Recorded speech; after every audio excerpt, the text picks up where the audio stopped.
Bienvenue sur la chaîne. Aujourd'hui, nous allons parler d'un sujet fondamental en comptabilité et en finance, les flux. Qu'ils soient physiques, quasi réels ou financiers, ces flux représentent les échanges entre une entité et ses partenaires économiques. Comprendre leur nature et leur fonctionnement est essentiel pour bien gérer les ressources d'une organisation. Si ce contenu vous intéresse, n'oubliez pas de liker la vidéo, de vous abonner à la chaîne et d'activer les cloches pour ne rien manquer. C'est parti.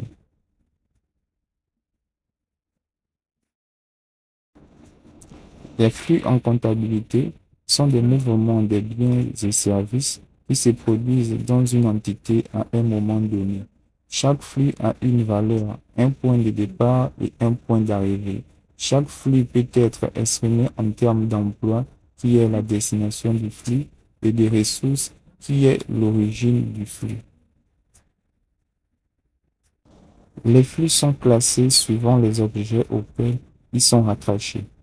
Nous avons dans un premier temps les flux réels qui sont des mouvements de biens matériels que l'entité effectue avec ses partenaires ou agents économiques. Comme exemple, nous avons l'achat de marchandises de 150 000, la vente des marchandises à 4 millions et l'acquisition d'un véhicule à 5 millions.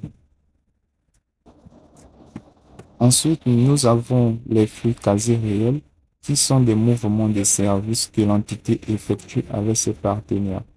À titre d'exemple, nous avons la diffusion des publicités d'un produit, le règlement des factures d'eau et d'électricité et le paiement des frais du personnel.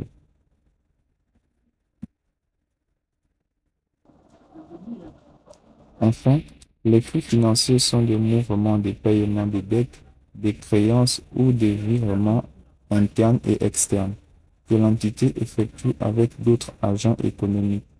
On distingue les flux financiers immédiats et les flux financiers différés. À titre d'exemple, nous avons les emprunts crédités sur notre compte bancaire et le paiement des intérêts sur les emprunts.